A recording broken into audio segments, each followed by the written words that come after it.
Ahora sí, Sería gracias, bueno Lola. Para que quede la cantarnos pregunta en la todos. grabación, perdonen, solo para que los que llegan tarde o miran después, estamos haciendo una actividad de rompehielo y estamos todos pensando en algo que nunca han hecho. Entonces yo no me he lanzado nunca por un paracaídas y estábamos preguntando con Enrique si se ha lanzado y dijo que no, que parapente sí, ¿no? Sí, pero creo que no entra en la categoría de paracaídas, ¿o sí? No, no entra. No, ¿verdad? No, de hecho Entonces hay me que da un hacer poco en más de grupo. susto el paracaídas que el parapente, Ok. porque es caída libre, el parapente uno planea, entonces me asusta un poquito más. Nathan, ¿tú sí te has lanzado en paracaídas? No, nunca tampoco. Miren, entonces esa es una actividad en la que nadie tiene un punto. Entonces piensen algo y veamos si es que van sumando puntos los que han hecho esta actividad. Y al final gana quien tenga más puntos. Está. Entonces, un minutito para pensar mientras se van juntando también los demás. Entonces, vayan pensando algo extraño.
Vamos. Ok. ¿Quién se lanza ahora?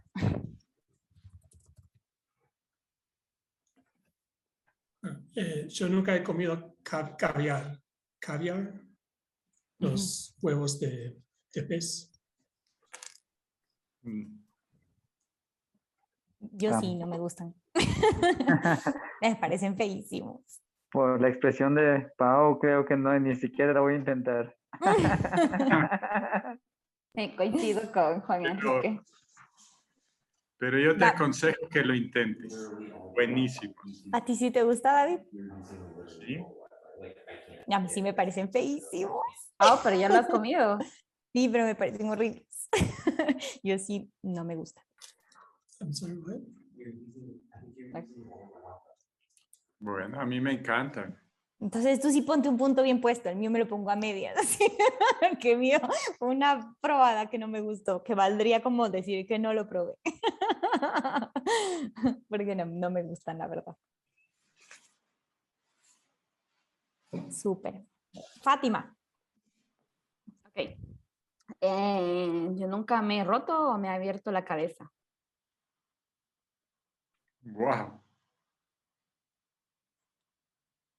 David, sí, me imagino.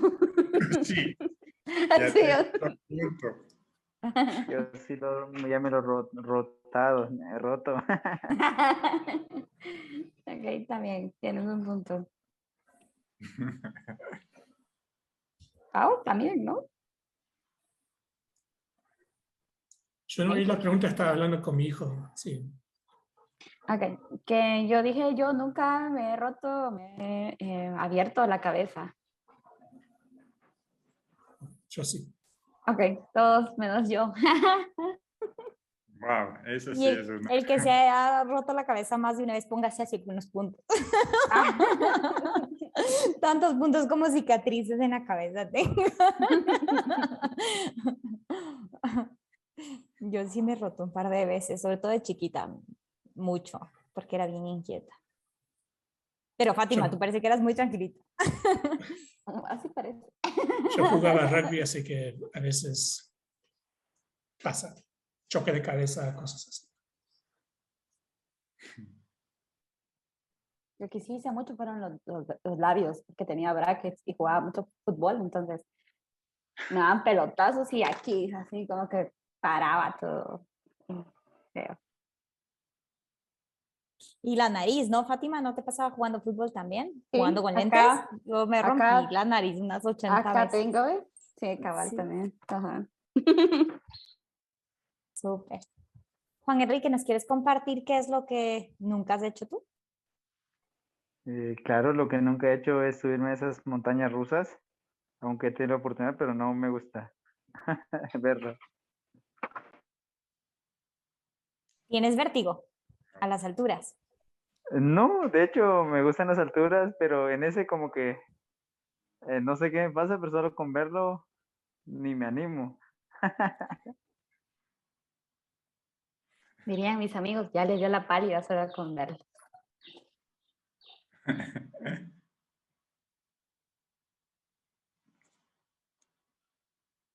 Súper. ¿Y Yo quién gané sí mi se ha primer hecho? punto. Yo. Ah, ya tienes un punto. David también. Nathan, seguro tú también te has subido. ¿Pero te gustan? Sí, yo también. Sí, de madera, de metal, los todos. Yo también, desde esas así que parece que se caen aquí hasta las más grandes, tipo así. En algún viaje a Estados Unidos sí me subí a todas las que pueda. Recuerdo que desde chiquita, de hecho, cuando mi mamá me decía, no, yo no, y en Estados Unidos tienes estas que te miden las alturas y yo siempre he sido chiquita, hasta ahora soy chiquita, entonces ya no pasaba, entonces tenía que me acuerdo que me ponía los tacos súper altos para poder pasar el límite y ya me alzaba así para que me dejen subir, que me encantaban las montañas rusas, me encantan. Iba primerita, además en la primera fila para que vea toda la adrenalina de Wow. era yo. Sí, súper divertido para mí. Freddy, te pongo en contexto, estábamos jugando un juego de inicio de qué es lo que nunca has hecho y los demás estamos compartiendo si lo hemos hecho o no, lo que las personas están compartiendo. Entonces estamos en, si te has subido una montaña rusa, ¿te has subido alguna montaña rusa, Freddy? Hola, buenas tardes con todos, un saludo. Sí, bueno, yo sufro de vértigo, pero mi esposa dice que soy un masoquista.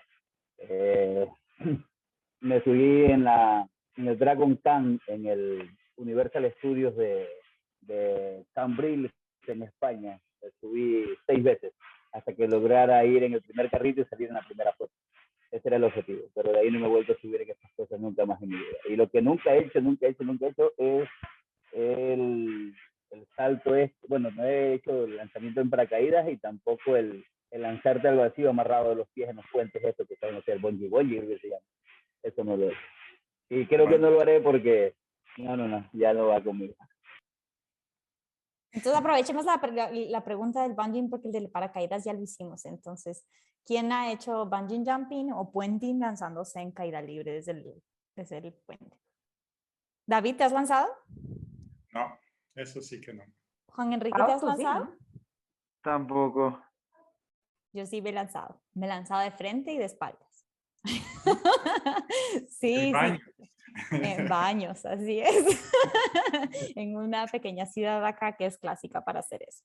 De hecho, la que más me asustó fue de espaldas. Esa sí no me gustó. O sea, esa sí no repetiría volver a lanzarme de frente, pero de espaldas sí fue como un vértigo muy fuerte. Esa no me gustó, no la repetiría. Pero bueno, ya la hice. Y creo que falta Juan Enrique. Juan Enrique, ¿ya compartiste qué es lo que no has hecho? Ah, fue lo de la montaña rusa. Ah, sí, de montaña, hace un ratito. Nathan, ¿tú también compartiste? ¿Nos falta alguien? No. Ah, David, tú faltas. A ver, ¿qué no he hecho y quiero hacer? Yo quiero subir algún nevado, por ejemplo, el Cayambe, y desde la punta botarme en parapente y regresar. De hecho, ya tengo el guía. Eso no he hecho y quiero hacer algún día. Yo tampoco lo he hecho y no sé si quiero hacerlo, la verdad que no. Subir una ¿Qué dicen los montañita demás? así y botarse en parapente. ¿No? ¿Alguien sí lo ha hecho?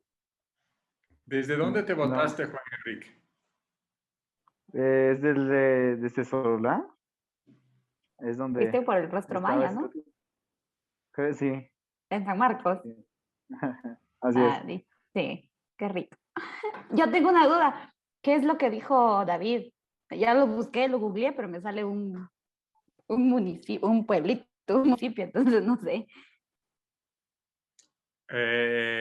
Subir un volcán, un nevado, una montaña Ok. bien alta. Ya. Y de hecho, hay un chico, un guía que le conozco, que sube el Cayambe y se bota. Psst. El Cayambe es un nevado, volcán de acá, del Ecuador. Ajá, ya ves una. Ujú. Súper, estamos entonces. ¿Cuántos puntos tienen? Y había que contar, ¿no? Sí. 3. Yo también tengo 3. Nathan también tiene 3. Y yo le cuento el caviar como medio, entonces 3.5. Yo he comido mucho caviar, así es que... Entonces tú cuenta. pones, y David, tú también te has roto muchas veces la cabeza, entonces ponle así, tú nos ganaste ya. Y dijimos que, o sea, Fátima nunca se ha roto la cabeza, y yo no, él me he lanzado un paracaídas. Nathan, Juan Enrique dijo la montaña rusa cuando llegaste, bueno, David ya lo escuchaste, y Nathan, el tuyo fue... El de caviar. Ah, el caviar, sí, entonces ya has comido caviar. Entonces cuenta ahí cuántos puntos tienes de lo que, de eso si has hecho algo, y entonces eso es lo que estamos compartiendo ahora. Parece que ha habido casi un empate, aunque David tiene más por haberse roto muchas veces la cabeza y haber comido muchas veces caviar. Pero ya no me he roto muchas veces la cabeza. ¿No? Unas 2 veces. Ah, súper, súper. Mira, tenemos a Kimberly aquí. Es que sí Kimberly. creo con casco. Muy bien, súper. Hi, Kim. I'm not sure if you wanna. No me escucho Todavía todavía. lo escucho por allá. No. Hi, Kim. Good evening. Yeah. I'm gonna Hi. say here just. I Like was what? just trying to. Hi, Kyle. I was trying to. I'm on the. Oh, she's in. Okay. I was trying to help Carol get in. She's in. She's in. Okay. You guys have a good session. Bye-bye. Bye. Okay, but she's aware that we're speaking in Spanish, right? Yes. Yes. Okay, got it. See you then. Bye. Bye. Hoy tenemos algunos invitados el día de hoy. Hola, bienvenida, mucho gusto. Arrancamos hace un ratito la reunión, haciendo una actividad de inicio, pensando en qué son las cosas que nunca hemos hecho. Entonces, no sé si, Carl, quieres tomarte 3 minutos para presentarte. David también, porque Juan Enrique no te conoce, el resto del grupo ya se conoce. Entonces, no sé si, David, tú que estabas hace un rato aquí, ya puedes empezar tú presentándote, ya que tenemos 2 invitados especiales para los demás. Yo sé que la mayoría te conoce, pero Juan Enrique no. Hola, mucho gusto. Soy David. Hago matemáticas. Bueno, enseño matemáticas. Ya no hago investigación, solo me dedico a la enseñanza, básicamente. Y bueno, y justamente toda la tarde he pasado construyendo sólidos pitagóricos para regalar en una feria que hay el día domingo, una casa abierta del Departamento de Matemáticas. Así es que he estado haciendo juegos de matemáticas. Súper, David, gracias. Súper. Para poner también a todos en contexto, porque David está aquí también, es parte del módulo 3 de Laboratorios de Aprendizaje. Él ha estado con nosotros siguiendo el programa ya años anteriores y estaba por eso de visita. Carol, ¿podrías tomarte, creo que estoy con internet inestable, ¿podrías tomarte un minuto y presentarte a ti misma? Bienvenida. Estás en silencio. Parece que no puede abrir el micro. Sí, no te escuchamos. Necesitamos que levantes tu micrófono. Sí, lo siento. Sí, en el pasado yo era una profesora a la Universidad San Francisco Estado Universidad, y yo enseño matemáticas, educación a los estudiantes que quieren ser maestros de los niños. Sí, antes COVID, yo asistí en la Guatemala, en la conferencia con los maestros. Es el primero vez que yo visité a Guatemala, sí. Y ahora yo estoy jubilado, retired, sí, por muchos años. Sí. Carol, tú eres de Estados Unidos, ¿cierto? Yo vivo en San Francisco, en California. Ah, esa Sí. parte se me cortó, no te escuché bien. Sí. Ok. Súper, bienvenida. Entonces, ahora que hemos terminado nuestra actividad de inicio, voy a dar ya paso a las preguntas guía y podemos dialogar.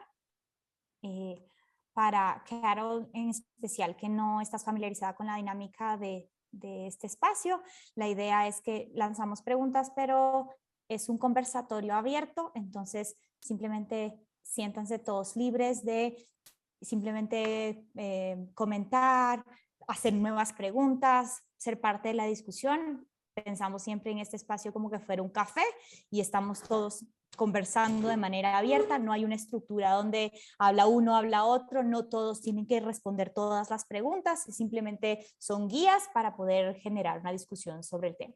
Entonces, entrando ya en el tema de hoy vamos a topar el principio de apoyo al esfuerzo productivo, que de hecho me resulta un poco difícil la traducción al español porque este término nace en realidad del inglés, que significa productive struggle, pero como struggle es un término difícil de traducir al español, no hay una sola palabra que le haga como honor a lo que significa el struggle. Hay algunos textos que le utilizan la palabra lucha.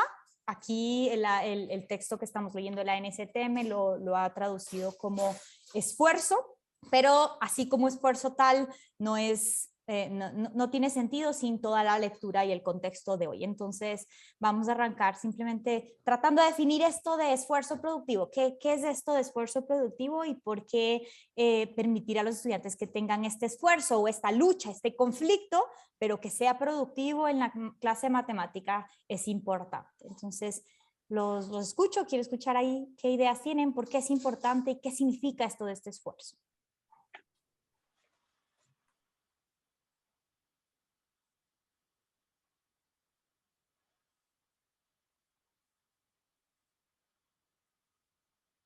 No todos a la vez, por favor. Dale, Nathan. Eso de que ver el valor en el trabajo, o sea, que esforzarse, aprender cosas, fallando, teniendo éxito todas las dos veces al mismo tiempo, las dos cosas al mismo tiempo, o sea, trabajar en cosas difíciles y ahí ir aprendiendo un poco de cómo sos como estudiante, cómo sos como aprendedor, como cosas de ese estilo. Y entonces no sé cómo definirlo, pero me parece que es un proceso, o sea, es algo donde se aprende a partir de fallar y también de tener éxito.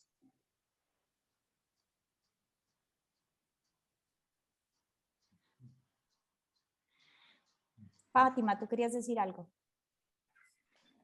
Lo veía como lo del esfuerzo productivo. Bueno, la pregunta dice qué significa. Yo lo veo como un aprendizaje colaborativo, tal vez, donde eres responsable, pero a la vez estás como escuchando a los demás y tú vas como construyendo y tu mente va como procesando, va haciendo como ese esfuerzo para captar las ideas que tenemos y crear nuestros propios conceptos. ¿Me escuchas? Sí.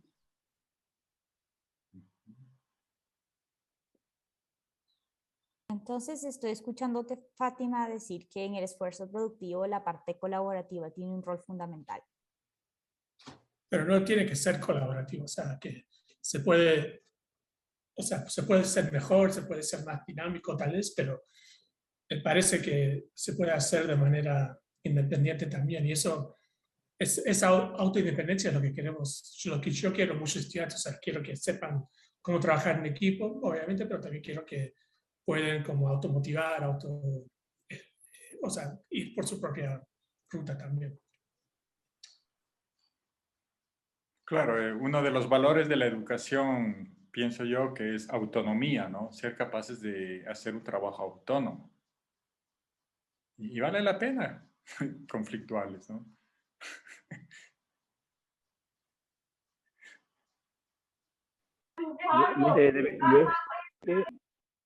Enrique parece que va a decir algo, no sé. Dale, Freddy, te escuchamos y de ahí escuchamos Dale. a Juan Enrique. Que Bien, quiere decir algo también. va en función justamente de eso a la larga, lo último que acaba de decir David. Creo que el aprendizaje, el fin de todo es que de forma autónoma yo pueda enfrentarme a alguna situación y salir avante, ¿verdad? Entonces, en el aprendizaje de la matemática justamente va eso. Y creo que si cada uno de nosotros hace una retrospectiva de cuánto nos costó asimilar, no solo aprender, sino asimilar un concepto matemático, un objeto matemático y tenerlo en nuestro abstracto, justamente porque nos llevó esfuerzo, ¿no? Porque de pronto recuerdo el famoso trinomio cuadrado perfecto, o los famosos casos de factorización, o los clásicos, las clásicas formas de factorizar el trinomio de segundo grado, ¿verdad? Creo que lo aprendimos a hacer de forma mecánica, con repetición, pero particularmente no lo asimilaba hasta que por ahí fui diseñando mis propios métodos, entre comillas, que no eran míos, sino que de pronto lo vi por allí y lo hice parte de mí. Y costó esfuerzo y justamente se volvió productivo en el momento en el que esa asimilación ya estuvo en mí. Entonces, por allí, cuando en matemáticas abordo estos temas, justamente recuerdo cuánto me costó a mí aprenderlo. Y la idea es no facilitarles las cosas a los chicos, sino que de forma intrínseca se tenga claro que lo que se quiere es que se asimile ese objeto matemático, que se vuelva parte de uno y que no te olvides nunca, para corroborar lo que dijo David, de esa forma independiente de abordar las cosas.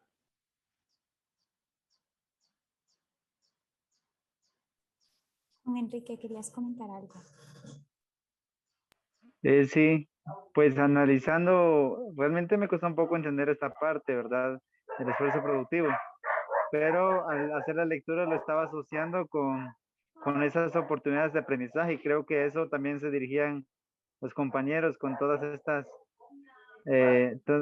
observaciones, comentarios que han dado, ¿verdad? Sobre la autonomía misma, sobre cómo puede ser una clase de matemáticas, en lo que estoy entendiendo.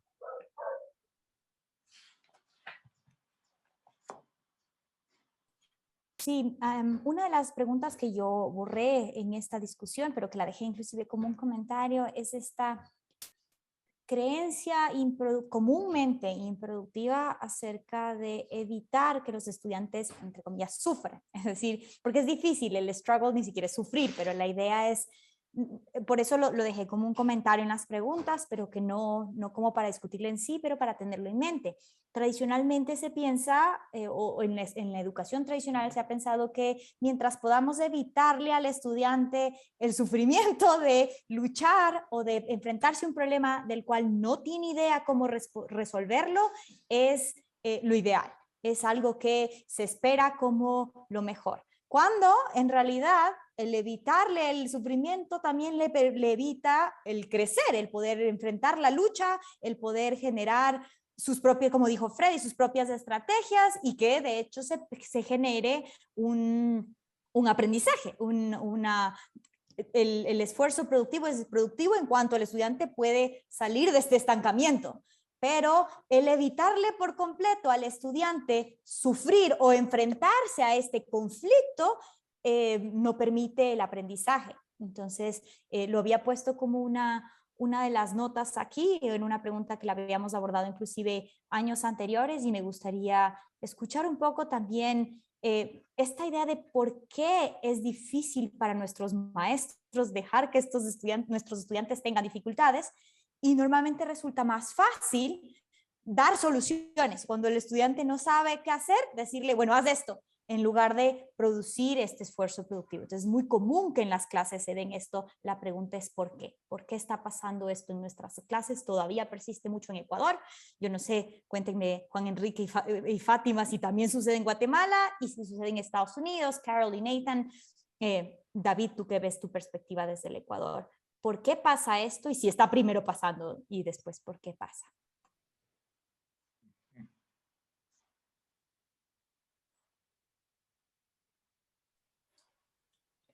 Yo creo que sí, está pasando en Estados Unidos y está pasando en muchos lugares. O sea, por ejemplo, muchos de los maestros en Estados Unidos, los estudiantes tienen que hacer un examen al final de año y eso les da como más presupuesto a los colegios y cosas así, y tienen que sacar buena nota en el examen. Así que pasar tiempo como alentando el esfuerzo, alentando cosas que no existen, que no están en el examen y que no son como, que no se pueden medir, o sea, que no son como para cuantizar. O sea, me parece que eso es lo que es una motivación. O sea, que esto de tener una lucha toma tiempo, mañana tengo que dar una clase sobre el próximo tema, no puedo pasar un día entero trabajando en cosas como de descubrir y de conjeturar. O sea, tenemos que hacer lo que hay que hacer.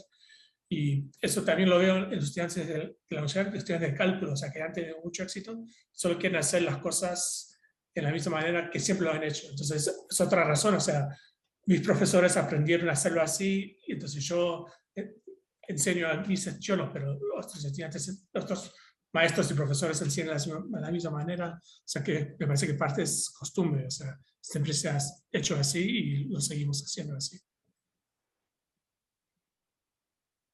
Me llamó mucho la atención lo que dijo Nathan, como de, así me lo enseñaron y así lo aprendí y así lo enseño. Y quizá también puede ser en el punto de, si funcionó para mí, así como lo aprendí, entonces asumo que va a funcionar igual para los estudiantes o para los demás, ¿verdad? Aunque también me hace pensar que obviamente en efecto pasa aquí en Guatemala también pasa mucho, en el sentido de, me hace pensar que si el niño no me responde bien lo que yo quiero en el examen, van a decir que yo no le estoy enseñando bien. Entonces es como mejor que se aprenda esto para que a la hora cuando llegue una evaluación, un ejercicio, responda tal y como es, para que así digan que yo estoy enseñando bien, porque él puede responder a eso que ya se memorizó. Oyéndole a Nathan y a Fátima, me acuerdo que en los textos, por ejemplo, que usábamos, que muchos eran de Estados Unidos, habían las famosas, se llamaban enrichment sheets o algo de eso, no sé si te acuerdas, ¿no? Y siempre que llegábamos, a mí me gustaba usar esas, ¿no? Por lo general les hacía las mías, pero por lo que sea, uno usa esas y siempre me decía, oiga, pero esto es extra, David. O sea, hay un montón de creencias de parte de los profesores y de parte de los estudiantes también. Los estudiantes también piensan qué es lo que tiene que hacer un profesor. Si es que yo paso mucho tiempo así en silencio, es obligación del profesor ayudarme, ¿no? Pero entonces uno con la experiencia que tiene, uno tiene que saber cómo ayudar, cómo empujar un poquito más, ¿no? Y yo por eso siempre, yo no sé terminología en metodología, pero cuando era profesor siempre decía, oiga, a propósito, tengo esta pregunta que me está inquietando. Era una pregunta inocente, a veces lo que sea, ¿no? Y siempre los estudiantes tomaban la pregunta y la enfrentaban, ¿no? Y hay un montón de esas preguntas. Muchas veces hemos discutido alguna pregunta contigo, por ejemplo, la del mercader honesto, que es medio bonito, que se presta a la discusión, ¿no? Y vale la pena hacer esas preguntas, sinceramente. Y ya no importa, porque el criterio industrial que se está metiendo en nuestra educación es feo, seamos sinceros, ¿no? Es triste cómo le tratan al cálculo, por ejemplo, ahora muchas veces. Y viene viene también por el tema de la idiosincrasia, de no quererme complicar más allá de los límites, como decía Fátima hace un rato. Esto lo aprendí, así lo enseño, el mismo librito, el mismo solucionario, el mismo texto, no migro a otro libro. Y depende mucho también de lo que el docente, o sea, que el docente, que el enseñante de matemáticas tenga claro qué quiere de sus estudiantes, ¿verdad? Mientras escuchaba a Nathan y a Fátima, recordaba pasajes de la película Con ganas de triunfar, que hacen una especie de biografía de este profesor boliviano y su aporte a la enseñanza en Los Ángeles, creo que en Los Ángeles, en Estados Unidos, ¿verdad? Y también recordaba un poco cuando ingresé a la educación pública, y justamente ingreso en la sección nocturna, donde pues los estudiantes de la sección nocturna, como decía David, ya tienen clara su zona de confort, saben que hasta aquí estoy yo soy estudiante de la sección nocturna y no puedo hacer mucho. Los profesores te dicen, no, mira, sabes que dale suave porque son chicos de la nocturna, ellos no tienen mucho tiempo, entonces bueno, yo llegué y no, pues o sea, ¿cuál es el problema? Tienen que esforzarse. Y en la segunda clase ya hubo un estudiante que dice, una señora me dice, profesor, yo quiero decirle algo, dígame, digo, estimada, dele despacio, dele suave en estos términos, dele suave porque no se olvide que nosotros somos de la nocturna y nosotros no podemos. ¿Cómo? ¿Y quiénes han dicho eso? No, es que así nos han dicho los profesores aquí, nos han dicho que nosotros tienen que darnos las cosas mínimas, etcétera, etcétera. Digo, no, mentira, gran mentira. Ustedes son estudiantes igual o mejor que los de la sección matutina, porque ustedes, si están en la sección nocturna es porque están trabajando, porque tienen alguna actividad en el día, y vienen a hacer un esfuerzo adicional en la noche. Y ustedes tienen más todavía que los de la sección matutina, así que nada de quejarse. Bueno, por ahí tuve ciertos problemas, pero no. Le di, trabajé 2 años con ese grupo, se graduaron, fueron los últimos grupos de las especialidades físico y matemático, después vino el bachillerato general unificado, y ya no salieron las especialidades. Y estas personas de estos grupos de la sección nocturna, no todos, pero un interesante número llegaron a ser profesionales, fueron a la universidad, se inspiraron por ir a la universidad, porque todos simplemente iban a sacar el título de bachiller para decir que tenían el título de bachiller y más nada.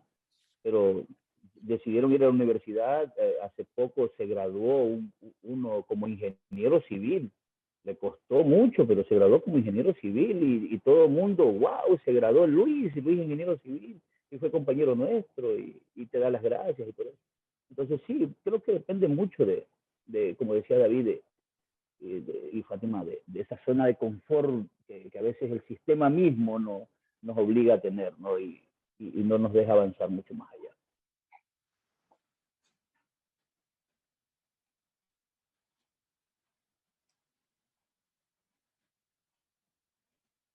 Ok, entonces estoy escuchando aquí básicamente 3 puntos importantes aquí. Una educación orientada a las evaluaciones estandarizadas, lo que dijo Nathan y que David lo respaldó con la idea de un criterio industrial, hablando de la orientación del por qué la educación, entonces para tener éxito industrialmente, para pasar los exámenes industriales estandarizados, a satisfacer la industria. La segunda tiene que ver con una costumbre de parte tanto de los maestros, de cómo lo han venido haciendo, por eso se llama tradicional, porque ha sido tradiciones tras tradiciones y generaciones, pero no solo de los maestros, sino también de los estudiantes que vienen y nos dicen, no me haga más preguntas, deme la respuesta, usted está aquí para darme las respuestas, no para hacerme las preguntas. Entonces los maestros que intentan hacer algo diferente genera un shock inicial en los estudiantes que no están acostumbrados. Y la tercera también tiene que ver con esta costumbre, pero también con la comodidad. Es más fácil dar una respuesta o más rápido dar una respuesta, o como dijo Freddy, mantener este confort, que enseñar a los estudiantes a pensar. Entonces he escuchado estas 3 como grandes ideas en ustedes y Y oigo esto como es más fácil, es más rápido, pero eso no significa que produce mejores resultados. Y cuando hablamos de resultados, también tenemos que pensar en resultados según qué. Tal vez en la estandarización sí genera mejores resultados el poder memorizar una fórmula o responder mecánicamente sin luchar, pero hablando de lo que es educación, como justamente, mejor dicho, educación, aprendizaje, como justamente este cambio en el entendimiento, esto que perdura, no funciona esta matemática sin un esfuerzo productivo. Entonces me gustaría escuchar ahora cuáles son las formas en las que los estudiantes se benefician de este esfuerzo productivo para hablar de estos resultados positivos, porque definitivamente el pasar un examen es un resultado rápido que ayuda el no tener que pensar. Sin memorizar una fórmula, sin trabajar algo mecánico. Sin embargo, definitivamente la investigación apoya que hay beneficios. Me gustaría discutir sobre cuáles son estos beneficios que produce este esfuerzo productivo, que contrarrestan estas razones de por qué es difícil hacerlo. David lo decía al principio, me parece, justamente la autonomía, el poder de forma autónoma desenvolverme, incluso poderlo transmitir, poder convertirte en un apoyo para aquellos compañeros que aún no creen, que se puede, ¿verdad? Incluso beneficios del esfuerzo productivo, pues muchos, y para nosotros profesores podemos tener muchísimos, podemos tener grandes aprendizajes y sobre todo grandes innovaciones. Recuerdo que algún rato se me ocurrió cambiar un esquema de trabajo que existe todavía, la consulta de la clásica biografía de un determinado personaje. Y todo el mundo lo que hace es copiar, pegar y traerte la biografía. Y se me ocurrió hacer una entrevista. Y le dije, a ver muchachos, vamos a hacer la entrevista, escojan un personaje y van a entrevistar a ese personaje. Profesor, pero ¿cómo vamos a entrevistar? Vamos a jugar al periodista. Ustedes van a ser periodistas y van a entrevistar al personaje. Profesor, ¿cómo vamos a entrevistar a alguien que ya se murió? Por ejemplo, Galileo Galilei, que murió hace tantos años. Digo, he allí la dificultad del trabajo. Usted va a entrevistar a Galileo, van a crear 5 preguntas, 5 cosas que le hubiera gustado preguntarle a ese señor y las van a contestar. Y salió un trabajo súper bonito. Los chicos se sentían súper bien cuando contaban la experiencia y me animé a escribirlo. Lo escribí y salió publicado por ahí como un capítulo del libro de un evento que se dio acá en una organización que se llama Fe y Alegría, acá en Ecuador, que es de educación popular. Y salió una cosa bonita. Entonces yo veo como eso, como uno de los efectos de este esfuerzo productivo, de esa autonomía y de esos nuevos descubrimientos que se pueden ir dando como estrategias metodológicas para el aprendizaje.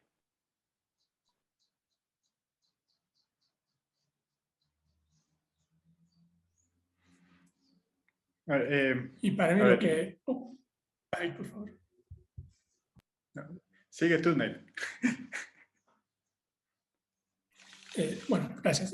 Para mí también es que el esfuerzo productivo también da como un sentido al trabajo. O sea, si todo es fácil y automático y mecanístico, se pierde el sentido de que las matemáticas es un trabajo humano con cosas complicadas, que es algo donde se puede expresar creatividad y todo eso, y no solo es seguir ciertos pasos y llegar al resultado correcto.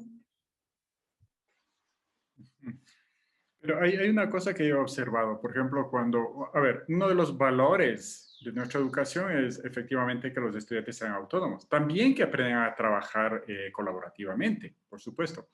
Pero lo interesante, cuando hay esfuerzo productivo, yo ya noté aquí, ¿no? Los estudiantes aprenden a hacer preguntas. Eso para mí es súper importante. Cuando notas que hay trabajo, la calidad de pregunta del estudiante es diferente. Y cuando hay trabajo colaborativo, aprenden también a cuestionar a las ideas o a los procedimientos del amigo y compañero. Oye, espérate un ratito, ¿por qué tal esto? ¿Cómo así hiciste así? Lo que sea. También aprenden a cuestionar. Entonces, la calidad de preguntas de los estudiantes sube en nivel. Es una simple observación que yo he notado, por ejemplo. Entonces, ¿cuáles son algunas de las formas en que los estudiantes se benefician del esfuerzo productivo?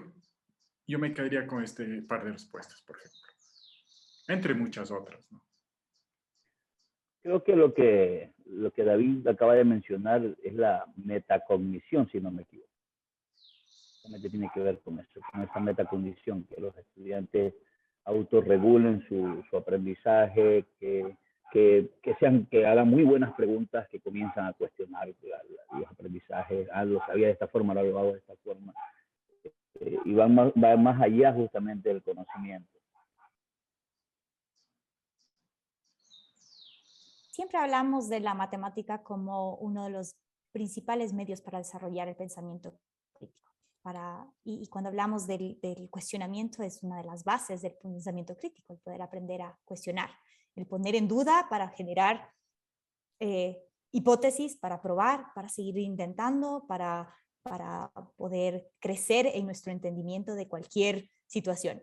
Y oigo aquí también esto que Nathan dijo fuertemente, como esto le da sentido, primero porque le permite tener creatividad, pero también pienso mucho en esto de darle sentido en cuanto realmente nos permite luego aplicarlo en nuestra vida real.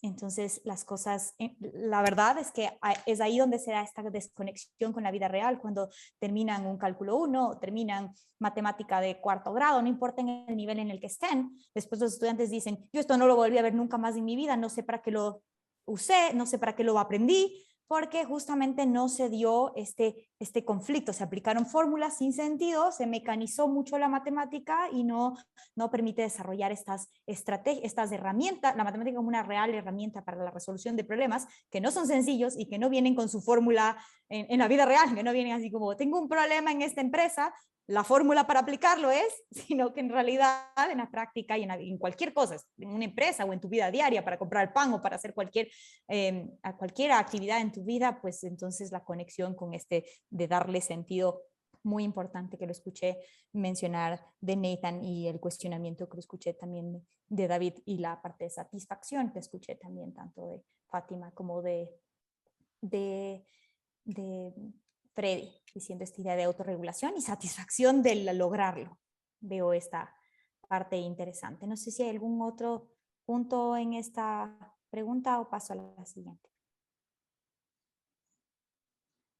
Una última cosa que... Juan Enrique, te Pau. escucho. Sí, estaba tratando de entender toda esta parte por la misma señal también, pero algo más también que podríamos hacer como parte de ese esfuerzo productivo, siento yo, es de lo que ya sabemos, ¿verdad? Para que haya ese aprendizaje es problematizarlo, donde haya ese problema, esa parte de colaborativa, autónoma también, donde cada estudiante va a tener una forma distinta de hacerlo. Pero cómo es que también trabajando de forma colaborativa va a aprender una forma distinta de hacerlo. Entonces, ese esfuerzo no recae solo en el maestro, en el educador, si así lo queremos ver, sino que es trabajo del estudiante descubrir esa parte, con tal de no estandarizar siempre, así lo tienes que hacer, y, y absorber toda esa energía, ¿verdad? Que tal vez pueda ser utilizada de una distinta manera. Es lo que podría decir. Gracias.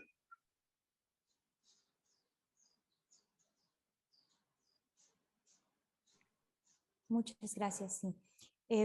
Viendo justamente en la siguiente pregunta de numerado, todas estas como beneficios, pero para que este esfuerzo productivo se dé, deben haber condiciones que deben suceder previamente para que... sí, mi internet también está fallando, no sé si me están escuchando bien, porque a mí me sale que me congela. ¿Sí me escuchan? Sí te escuchamos. El mío se Okay. está cortando también, por eso me apagué. Sí, súper, no hay problema. Entonces, hablábamos aquí de los beneficios, pero para que el esfuerzo productivo se dé, hay condiciones que tienen que darse en el aula, si no, no es productivo, es un esfuerzo y esta lucha queda en la parte solo de lucha y esfuerzo y no en la parte de productivo. Entonces, para que sea productivo, ¿qué necesitamos pensar que se dé tanto respecto al entorno del aula, a la preparación del maestro y a la percepción del estudiante? ¿Qué condiciones podríamos tomar? Podemos ir en orden o topar las tres. Cuéntenme ustedes cómo les gustaría topar esta pregunta, pero pensando en las condiciones para que este esfuerzo se dé.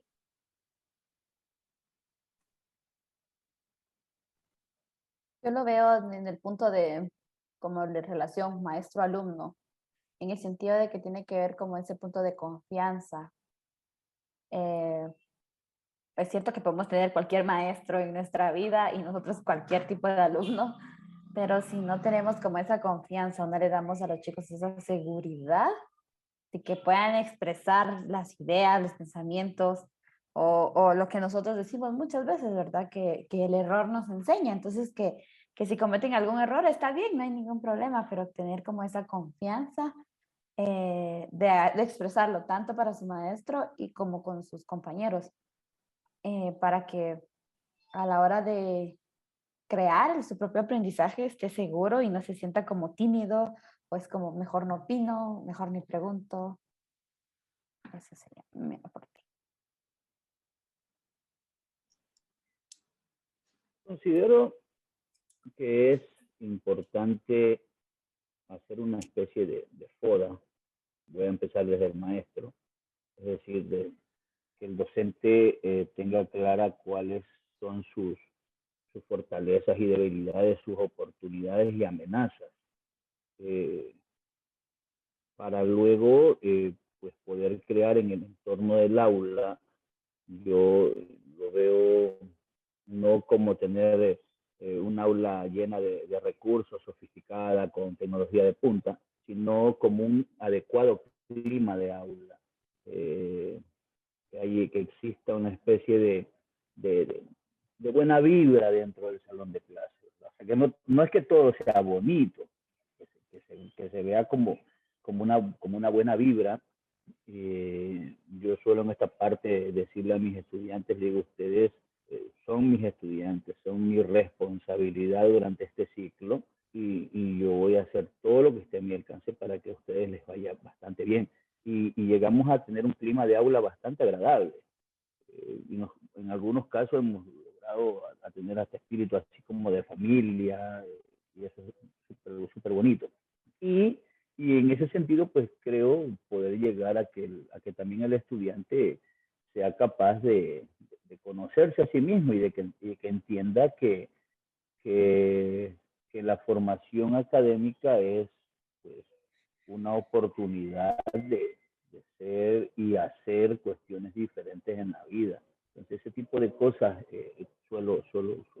podría aportar en esta pregunta.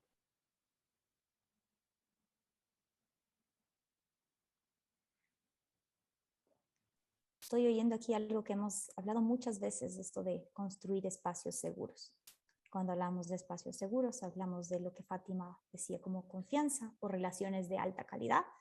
Y hablamos también de espacios seguros para poder innovar, como decía Freddy, hacer algo diferente a lo que hacíamos antes, pero también espacios seguros para equivocarse, porque el conflicto implica no saber qué hacer y no saber qué hacer implica equivocarse e intentarlo de nuevo y volver a sentirse seguro de que nos equivocamos y que está bien equivocarse y que intentamos de nuevo. Entonces, estoy escuchando esta parte del error implícitamente, pero que es muy importante o la idea del error, el entendimiento del error como parte de aprendizaje dentro de estas condiciones necesarias. Algo más respecto, todo esto son en torno al aula. ¿Hay algo respecto al maestro o a la percepción del estudiante muy importante que notar? Y también me parece importante tener como tareas que son estructuradas, o sea, cosas donde se puede acercar a las tareas de varias maneras, de varias perspectivas para poder acceder, para que los estudiantes puedan acceder al contenido de diferentes maneras. Súper, Nathan. De hecho, eso tiene mucho que ver con la siguiente pregunta, creo que estaba. No, creo que era una de las que las borramos.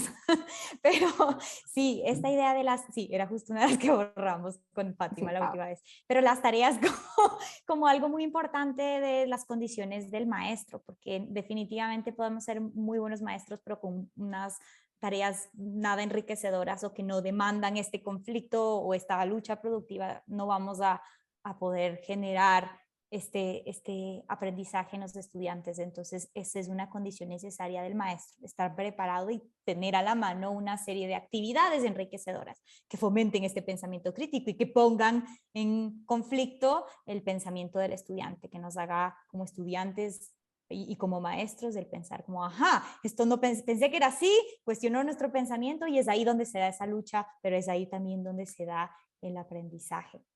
Y de parte del estudiante, bueno, yo a veces he dicho que los profesores, a mí me gusta, por lo menos por un buen tiempo, pensé que el trabajo de un profesor es diseñar ambientes de aprendizaje.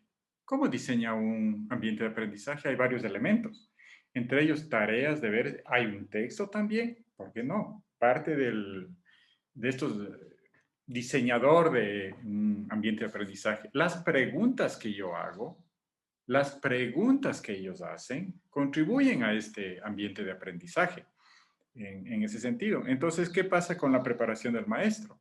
Obviamente, él tiene que anticipar un montón de dificultades que pueden aparecer. Y eso implica preparar. Y al preparar, sí tiene que pensar cómo ir haciendo las preguntas. Porque las preguntas, por ejemplo, en este contexto donde va a haber esfuerzo productivo, es bien interesante que una pregunta conlleva a otra y a otra y a otra. Y puede irse tan lejos como uno quiera. Entonces hay que saber cómo hacerlo.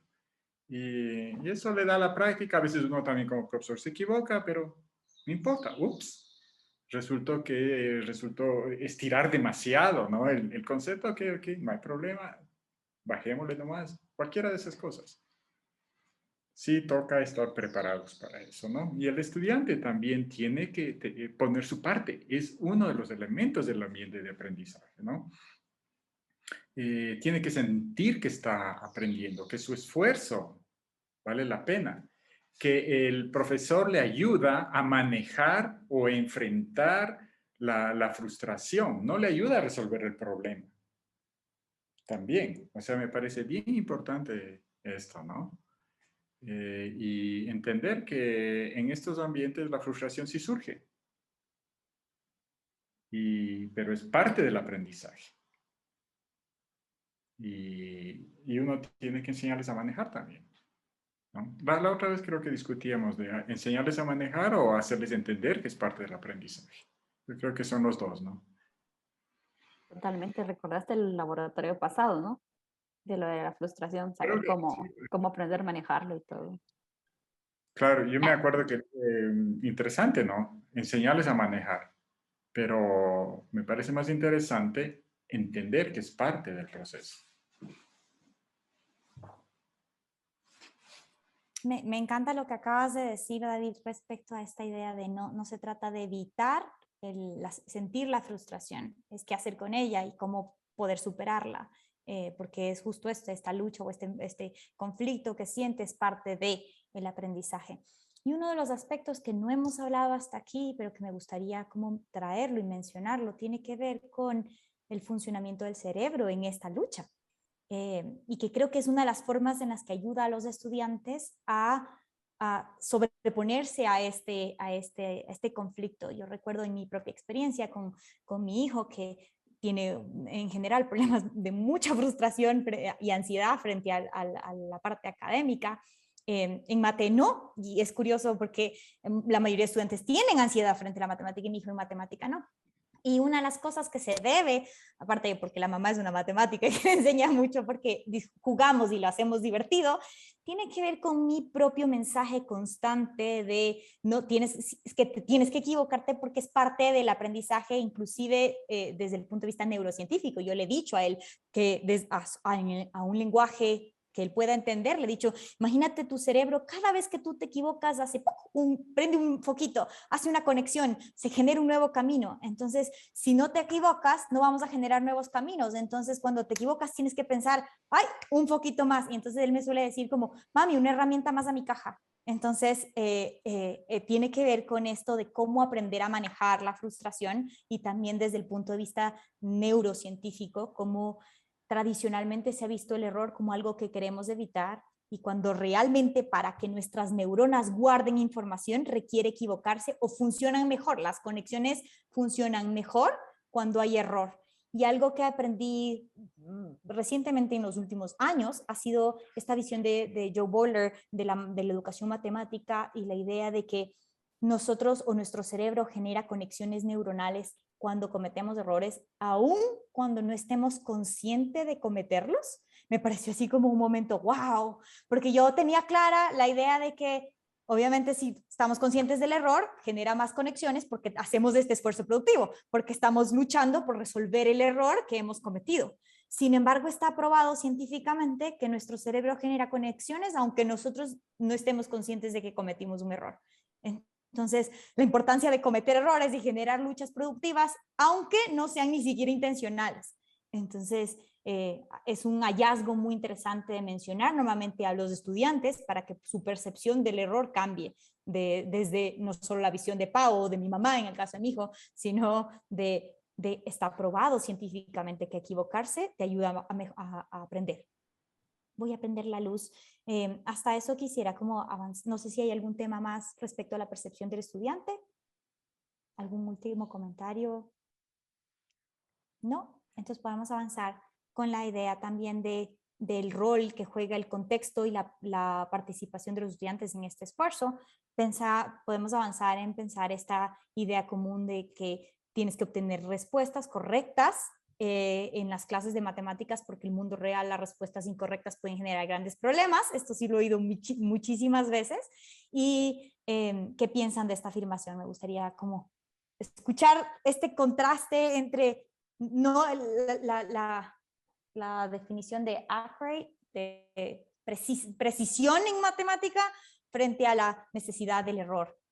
Recuerden en nuestro laboratorio del módulo 3 discutimos mucho esto. Recuerdo los pensamientos de Margarita que me gustaría ponerlos sobre la mesa, pero primero quisiera escuchar a ustedes en este espacio, decir cómo es esto cuál es el rol de las respuestas incorrectas y cuál es el rol de las respuestas correctas también en matemáticas. Voy a prender la luz, los escucho.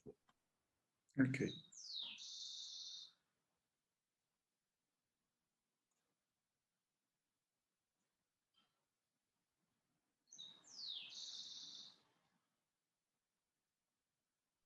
No los estoy escuchando. ¿Qué piensan? ¿Cuál es este rol? ¿Tiene algún rol las respuestas correctas y las respuestas incorrectas? ¿Cuál es este rol y cuándo?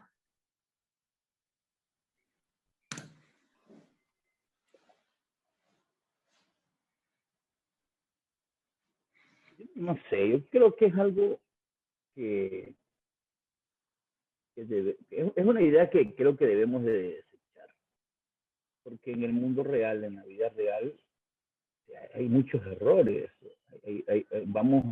no siempre vamos a tener éxito, no siempre vamos a ganar. Y de una u otra forma, este sistema educativo nos tiene para ganar, para aprobar el examen, como decían hace un rato, para aprender, incluso hasta para nosotros los profesores cuidarnos, como decía Fátima, de que no me vayan a echar la culpa a mí de que este estudiante no aprendió nada porque no contestó nada en el examen. Y la realidad es otra.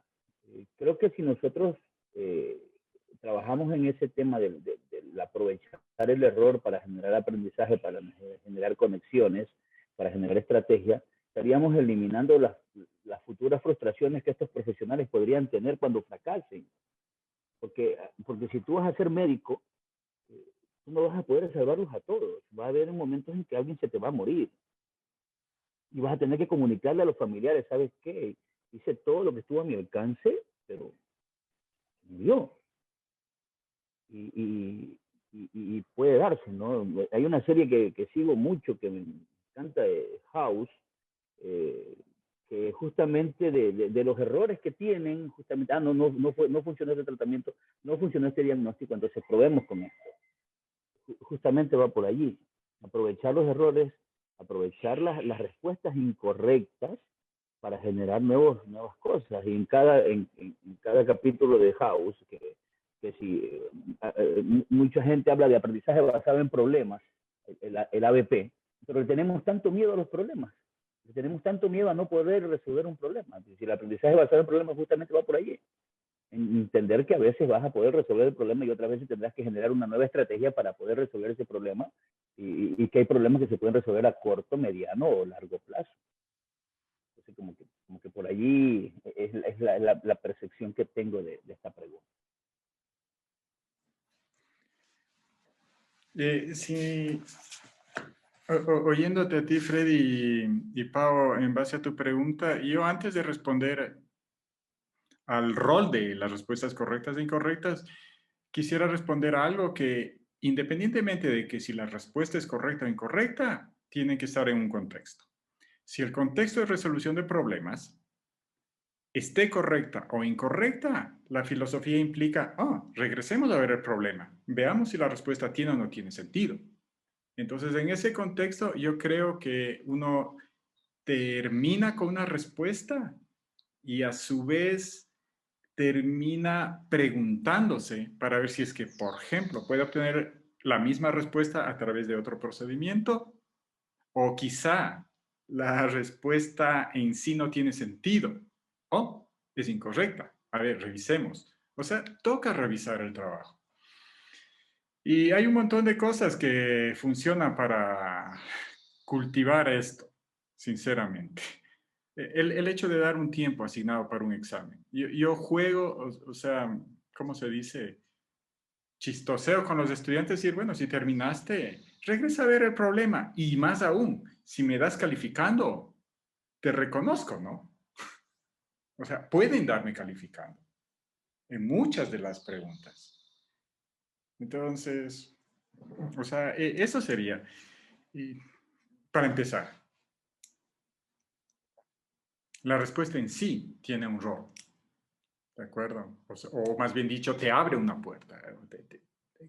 ¿Qué vas a hacer con esa respuesta, no?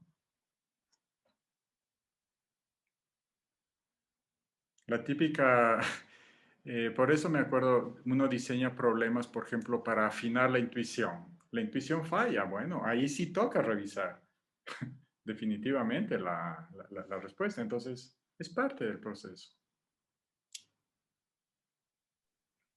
O sea, lo que estoy escuchando es que me estás diciendo que no hay mucha diferencia entre respuestas correctas e incorrectas, o sea, que juegan casi el mismo papel, o sea, están involucrados, uno informa la otra y la otra informa, o sea, hay como un retroalimentación entre las dos cosas. No, ¿O no o estás sea, diciendo algo tan fuerte? o sea, para mí es definitivamente es sustancial. Una respuesta incorrecta puede ser que te multe el SRI, así de simple, y tú no quieres enfrentarle al SRI. Tienes que ser correcto en eso, preciso, digamos, ¿no? En tu declaración de impuestos, por ejemplo. Pero en este ambiente académico, la primera función de cualquier que sea la respuesta es acostumbrarse a revisar el problema, acostumbrarse a revisar la situación. En eso, una respuesta incorrecta a veces me da a mí pautas de qué cosas no funcionaron bien o qué cosas asumí yo de más. ¿Ya? Por ejemplo, es interesante, ahora mismo un estudiante me dice, espere, David, algo está mal ahí porque usted me dijo que la única matriz que tiene determinante 1 es la identidad. Espérate un ratito. O sea, entre los axiomas que construimos para determinantes, decidimos que uno de los axiomas es que el determinante de la identidad es igual a 1. Entonces, en función de eso, se construyó contraejemplos y todo lo demás, ¿no? Entonces, es interesante las respuestas correctas o incorrectas en este sentido. Porque desde la perspectiva académica, las incorrectas te abren un paso a un montón de cosas lindísimas, que es construir contraejemplos, por ejemplo. Bellísimo, a partir de una respuesta incorrecta. O sea, yo dije, voy a responder solo esto en este otro contexto. De ahí, obviamente, hay que diferenciar, ¿no? Cuáles son correctas e incorrectas, definitivamente. Pero en un ambiente seguro uno puede darse el lujo de equivocarse. Yo te estoy escuchando, David, aquí como el rol de las respuestas en general, como un proceso de automonitoreo y como para lo importante una respuesta incorrecta para validar una correcta, la correcta para poder refutar una incorrecta, como un proceso en general, no solo como dijo Freddy, no solo como parte de una clase en sí, donde es seguro equivocarse, sino como la vida real también. Tú trajiste a colación el ejemplo de los impuestos y yo pensaba, para declarar mis impuestos, ¿cuántas veces yo juego con la calculadora tributaria para mirar todas las posibles respuestas antes de emitir una decisión? Entonces, pensando en ni siquiera para tomar una decisión, tiene que ver como esta herramienta para la toma de decisiones. La respuesta, en realidad, o las diferentes respuestas, como en este proceso de autorregulación y validación, pensarlos, inclusive para tomar una decisión en la típica del puente que se cae, es muy importante poder mirar en qué condiciones el puente se caería, para poder ver en qué condiciones el puente no se cae, para poder tomar decisiones. Y entonces, todas estas, el pensamiento matemático, desde la visión de la construcción crítica, el rol de la respuesta correcta y la incorrecta, como en este juego, que te permite tomar una decisión. Y cuando hablamos de decisiones, también viene aquí lo que es decisión correcta o incorrecta, porque ahí es donde yo pienso esta parte de que Nathan siempre habló y que me encanta, de humanizar las matemáticas. Y ahí es donde viene esta idea de ¿cuál es la respuesta correcta? Muchas veces no existe la respuesta correcta, existe o la decisión correcta, existe una decisión entre muchas, tratando de minimizar tal vez los riesgos de algo, igual en la medicina o en cualquier otro campo, en la educación, cuando cometemos decisiones que no son adecuadas como educadores y pues nada, lo importante es qué hacer con esas decisiones que tomamos y definitivamente mientras más análisis o más desarrollo del pensamiento crítico hemos analizado más posibles escenarios que nos permite tomar decisiones más informadas. Que eso no garantiza que la decisión sea correcta, pero por lo menos más informado que aquellos que no miraron todos los escenarios o que no analizaron más casos. Entonces, pensando justamente en este rol de las respuestas también en la vida diaria. Las respuestas como una posible estrategia de solución a un problema, como en el caso de los impuestos. Y si te equivocas en los impuestos, también asumir lo que tienes que hacer después de que cometiste un error, pero como el error como parte natural de la vida diaria y tratando de minimizarlo en cuanto a las consecuencias que estas tengan. Si es una vida es diferente así, te toca pagar una multa por impuestos, pero de todos modos igual. Esto que decía Freddy, me gustó mucho traer esta parte humana de las matemáticas y de las decisiones y de las respuestas al contexto de la educación. Y más aún si es que no depende de una vida, sino solo tu aprendizaje, la incorrecta tiene más fuerte, aún más fuerza. Me encantó este análisis. Totalmente, me encantó el resumen que tú le hiciste a todo esto, porque como recalco como palabritas de contexto y lo que dijo Nathan, sí creo que es como una respuesta correcta, o sea, porque muchas veces va a depender de también cómo lo mire yo, cuál sería como mi perspectiva y qué es lo que yo estoy buscando si lo llevamos a la vida real, porque lo que puede ser correcto para mí de repente no es correcto para Pau, ¿verdad? Entonces, pero sí, me llamó mucho la atención eso, como lo vieron ustedes y la manera en que lo abordaron. Y sobre todo esa última parte del análisis que hizo Pau de que las decisiones justamente sean pues disminuir en lo que más se puedan los riesgos de esas decisiones que se toman, porque pues no, jamás sabrás si tomaste una buena o una mala decisión si no la has tomado. Pero cuando vayas a tomar una decisión, pues tómala con la mayor cantidad de información posible. Ya mi cholita tiene 13 años. Hace 13 años atrás, casi 14 años atrás, me tocó tomar decisión de ver quién vivía, si mi esposa o mi hija, porque mi esposa tuvo preeclampsia en el 8º mes de embarazo.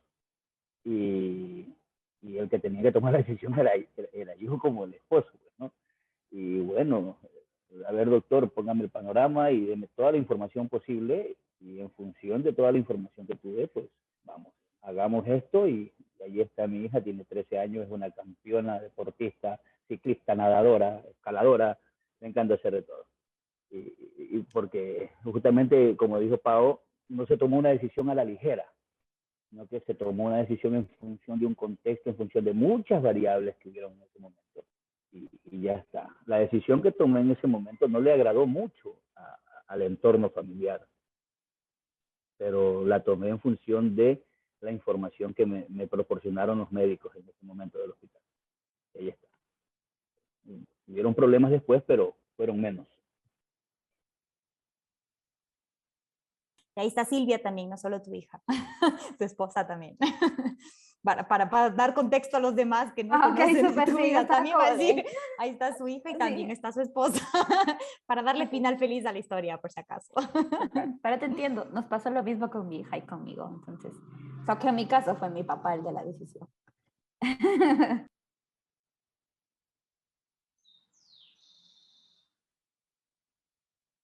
Y esto justo tiene que ver con la última pregunta de las 5, que hablamos de la diferencia entre correcto y exacto. Entonces, y también pensando en el sistema en general, a veces no es la respuesta correcta, tal vez es la más cercana o la más acercada a ciertas, hay tantos variables en la vida real que las respuestas son en función de condiciones, como dijo David. A ver, ratito, ¿de qué estamos hablando? En este contexto de resolución, en este de aprendizaje, en este de tomar la decisión como ingeniero, en este como médico, ¿en qué contexto estamos hablando estas respuestas? Entonces, lo importante es que sin importar en qué contexto estemos hablando, si se desarrollen los estudiantes, sean ingenieros, médicos o cualquier otra profesión en general, este pensamiento crítico que le permita por lo menos estar mejor preparado para esa respuesta. Eso de haber probado el error, haber probado la que matemáticamente es correcta o incorrecta para poder, como en su trayectoria, tomar decisiones. No sé si hay algún otro punto, algo acerca. Nathan, no te hemos oído mucho en esta pregunta, no sé si hay algo que quieras acotar. No creo que, o sea, estoy de acuerdo con, o sea, tal vez perdí algo, mi internet o el sonido no estaba funcionando muy bien por un rato, así que tal vez perdí algo, pero si estamos hablando de la pregunta de tomar decisiones y todo eso, me parece que yo no tengo más que agregar por ahora. Bien, entonces nos quedan unos últimos minutitos para abordar la última pregunta. No sé si pudieron tomarse tiempo de mirar la figura 21 de la página 52 para poder pensar en esa actividad del ejemplo. Si tuvieron tiempo, si no, podemos como tomarnos 2 minutitos para mirar esa nuevamente y simplemente terminar la sesión pensando en esta actividad matemática, ya hemos hablado mucho de la vida real, hemos hablado mucho de las decisiones, del funcionamiento del cerebro, hemos hablado muchas cosas muy interesantes en esta sesión, pero ahora vamos a ir como puntualmente en este ejemplo, cómo se ve esta clase de mate puesta por el libro y esta interacción de estos maestros, de la profesora Fernández, de la profesora Ramírez, en esta dinámica de la clase, creo que era de fracciones, déjenme volver a ver yo también, creo que era de fracciones, ¿cierto? Tomémonos un minuto para mirar y poder discutir sobre esta actividad matemática y el conflicto y la parte de la lucha productiva o el esfuerzo productivo en esta clase.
Hoy sé que Fátima se fue en un ratito. Nos quedan 9 minutos para discutir. No sé si pudieron ya darle una remirada a lo que ya habíamos leído. De este problema matemático, ¿no? De dos formas de abordar, ¿no? La profesora, porque Fernández es la primera, que hace cuando aquí todo el problema está planteado en función de qué pasa cuando el estudiante dice, no entiendo. Que a todos nos ha pasado, es como, profe, no sé qué hacer. Entonces, como una profesora y la otra profesora, la Fernández y la Ramírez, actúan frente al mismo hecho de no sé qué hacer, en un problema donde están hablando de un contexto, de un mercado, de fracciones, $24 y gastan 3/5 de su dinero en diferentes cosas. Entonces, más allá del problema en sí, está aquí como lo aborda, tiene que ver qué hacen los dos maestras en esta situación. Entonces, cuéntenme un poco sobre su entendimiento de este problema, de lo que pasa aquí, cómo se relaciona con lo que estamos hablando en realidad. Esta idea de una maestra que frente al no tengo idea qué hacer de los estudiantes, hace qué hace la una y qué hace la otra. Uno pide muchas preguntas y muchas ideas y muchos como lo hacen de manera colaborativa y tratan de armar varios acercamientos y la otra solo da, la otra solo da un acercamiento, no da todos los detalles, así que no es igual a solo dividir 24 por lo que sea, pero o sea, por lo menos hay un dibujo, un diagrama, pero no hay nada, no hay oportunidad para que los estudiantes hagan preguntas, algo ¿qué hago? Algo así, solo una pregunta que plantearon los estudiantes.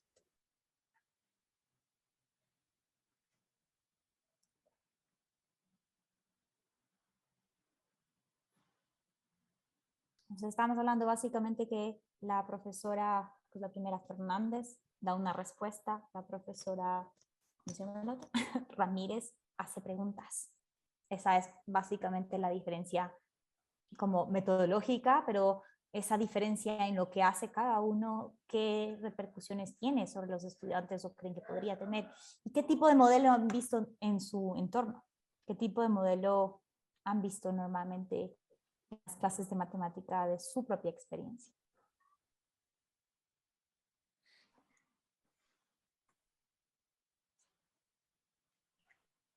Yo he encontrado de los dos. He visto de los dos.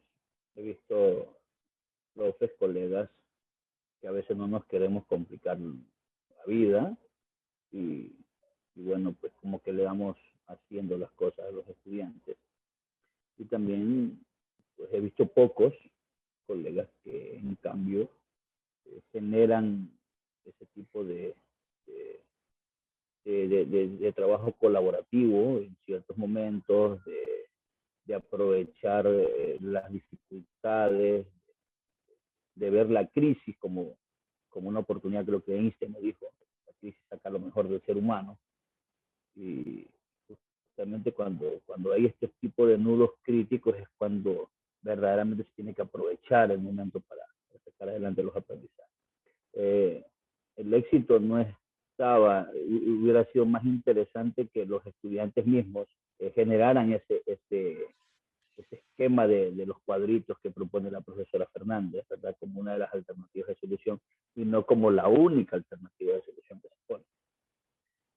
En cambio, la otra profesora incluso es que ténganse, piensen en esto, piensen en aquello, y creo que dio la oportunidad de que se produzcan conexiones, de que se produzcan opiniones, ideas correctas e incorrectas, dependiendo del contexto, como decía hace algún rato David. Y justamente ir fortaleciendo esa palabrita que a mí me ha gustado mucho ahora que la hemos utilizado en el laboratorio, esa precisión, no exacto ni correcto, sino qué tan preciso es, qué tan cercano está a lo aceptado, ¿verdad?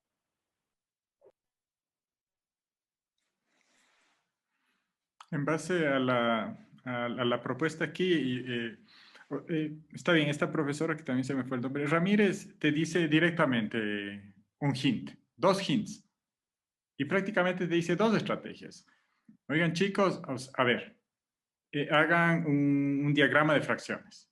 Clarito que va a terminar probablemente en el cuadro de arriba. Y la otra es, también pueden hacer ensayo-error. Porque a la final eso es, suponte que, creo que digamos $50.